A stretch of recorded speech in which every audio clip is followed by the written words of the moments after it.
মারে দেখলাম নিচে কথা বলছিলাম না। বাবা কি কথা কি করবি রে ভাই? বলি দোতলা আছে না তিনতলা আছে? এইটাতেই আছে, এইটাতেই এইটাতেই আছে।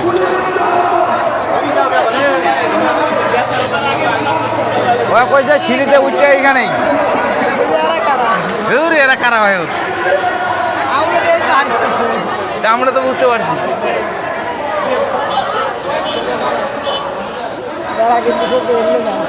ওই জন্য তো ওরা দেখতে মনে করো যে লজ্জা পাইছে। লজ্জার কি আছে?